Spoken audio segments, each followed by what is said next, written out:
Okay, so now that I've taken a minute to recuperate, five things we learned from Barcelona 3, Inter 4. Barcelona knocked out of the Champions League again. Another heartbreaking defeat. Let's talk about it, man. The first thing I'm going to talk about is obviously this was the best football game I've seen all year. In terms of both ties on aggregate, right? Both legs together, this was the best Champions League semifinal I've ever seen. Possibly the best ever, to be honest with you. These were two teams that 100% deserved to be in the Champions League final, two teams that deserved to lift that Champions League trophy, two teams that gave us everything, two different styles of football. And really, like, genuinely, when Acerbi scored that third goal, the equalizer goal, right? Something inside me wasn't fully angry. You know why? Because this is why we watch football at the end of the day. I was sweating the whole game. I was holding my breath the whole game. But as a football fan, how can I look at this tie and not want more? After fourth goal, of course, I was heartbroken. But I truly believe that if you are going to be knocked out in the Champions League or any tournament for that matter, this is how you do it. By pushing to the end, by trying everything, by making the game as exciting as you can. This is how you lose, and it really sucks as a Barca fan to be on the receiving end of this scoreboard. But man, like if you're a neutral, this was a treat, and it's all down to Hansi Flick's type of football. We would not have gotten this type of football if Barcelona weren't so active, so attacking, so crazy in terms of their play style. And that leads me to number two on my list. Is this team, it has to be proud of what it did today. Because I'm looking at the injuries we had today, and I truly believe that if we had Jules Koundé and Alejandro Balde, today we would have gone through. Now, every team deals with injuries, obviously, but Koundé and Balde were two players that the entire fan base knew they could not get injured before a big game because it's going to be trouble for us. We had no backups for them that were class. I'll get on to Gerard Martin later, but overall, with Gerard Martin, with Eric Garcia, the team competed to a level that just it proved that this style of football works. I don't care if we lost today, the style was not at fault for this.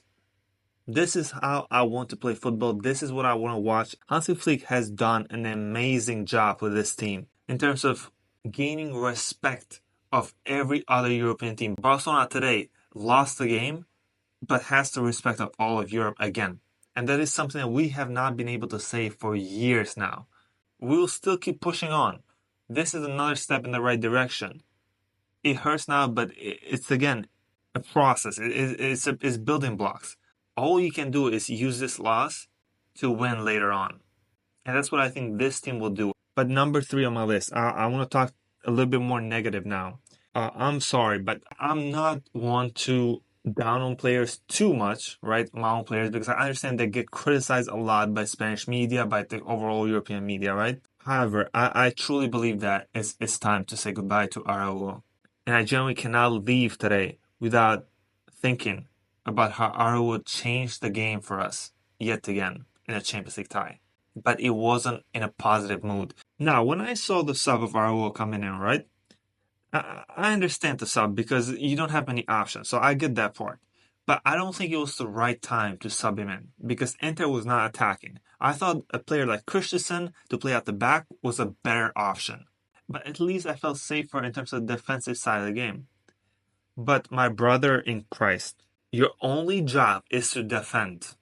And you let a 30, 40 years old defender that looks like he's from Serie Z pull up in your box after he's played 90 minutes of football and you are fresh, get the better of you physically, and score a late minute equalizer. That cannot happen in Champions League football, Araujo.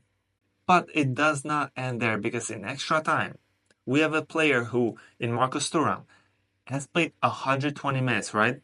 Came back miraculously for this game. You could say not even fully fit. A player that is not known for his dribbling or quick feet. You're in a one-on-one duel with him on the edge of the box, and you let him get the better of you and drive a cross in the middle of the box. Your only skill is one-on-one defending, and a 40-year-old center back and a tired Marcus Thuram got the better of you. Questions have to be asked about Ronald Araujo, and I'm sorry, if it was down to me, this was a straw. Because now it goes beyond just this game. That's going to be on the back of his mind now. And he has shown countless times that when the pressure amps up, he shrivels. And I am tired. He has had opportunities, and I'm done with giving too many chances to players that do not repay back. For me, Ronald Araujo, thank you for everything. I'm not going to criticize you too much, meme you, but good luck. Fourth on my list is a similar case to Ronald Araujo. I'm talking about Gerard Martin. People will say that he got 2 assists today and he proved himself, right? I disagree because I watched the whole game.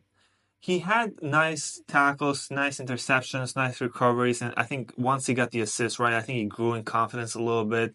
And I'm not gonna really like dog on the guy because at the end of the day, we knew what he was. So this was expected from Martin. Actually, he did more than was expected. But for a player that performed better than I ever expected he could, he was still one of the worst players on the pitch. Gerard Martin is like a wall. And what I mean by that is you pass him the ball, the only thing you can expect is the ball coming right back at you. There is no thought of him looking to the left. Just looking. Not even scanning the pitch. No. Just taking a look to the left to see the options he has. No. He's going to pass you that ball straight back. There was times when Rafinha was angry at him. There was times when Pedri was putting his hands up. There was times when De Jong was telling him to run ahead. I understand the assist, but you have to analyze football as a whole. Gerard Martin, this might have been his best performance we could have hoped for in these semifinals, right? And he's still one of the worst players on the pitch. He was at fault, I believe, for 3 or 4 goals this time. So overall, I think just like Araujo, there needs to be changes, and we need to stop playing this whole family gimmick of trusting players year after year after year. That's how you end up with Ter Stegens. That's how you end up with Sergio Roberto's. That's how you end up with Jordi Alba crying at halftime. That's how you end up with players like Gerard Piqué doing Doctor Strange's best impression. Tough decisions need to be made.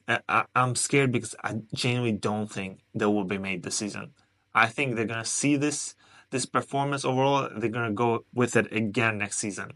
And I don't want to see that. I'll be honest, I don't want to see that. Number 5 on my list, I talked about the game being beautiful to watch, right? I talked about the performance, one of the best ties in Champions League history, right, etc. And that's true, 100%. And I left the game thinking that Inter just beat us. Straight up, they just beat us. They weren't better than us, but they beat us fair and square. I truly did, and I had no complaints. But I'm looking at social media, right? I'm looking at all the things that are sent, posted, and I'm seeing a lot of people, including players, complain about the referee a lot. I looked into what they're complaining about. There was Eric Garcia, right, complaining about the referee in the stadium, talking about how this is the second or third time this has happened to him. I look at guys like Ronald Araujo, who also complained about the referee. I looked at Hansi Flick, somebody who never complains about the referee, talk about how every 50-50 was falling on Inter's favor. There was a lot of images before the game talking about how Barcelona did not like that this referee was refereeing this game because of past experiences. They just did not like that. I'm looking at an image right for one of the Inter goals where there's a potential foul on Gerard Martin. I want to know your guys' thoughts on that, but screenshots and slow motion, they don't do it justice, right? Watch the full clip. But is there a foul there? Potentially. I don't think it's a robbery saying that there wasn't one, but potentially there could have been a foul there. Was the foul on Lamine Yamal outside the box? Was it inside? I think that's outside the box. It's close, but I think it's outside the box. The penalty. Arsene Wenger came out and said that should not be a penalty. It is too harsh. I disagree. I think that's a penalty. He doesn't get the ball, unfortunately. So in terms of refereeing as a whole, I don't think it's enough here to say that the referee got anything wrong, to be honest with you. I think it is a lot of people are angry. Maybe I'll change my mind after I see more clips. But from what I've seen, I thought, yes, the referee was not checking our calls, right? The handball on Inter's box, he did not double check that, which I was pissed about. But other than that, I don't think he really made any grave errors to say that there was a robbery here.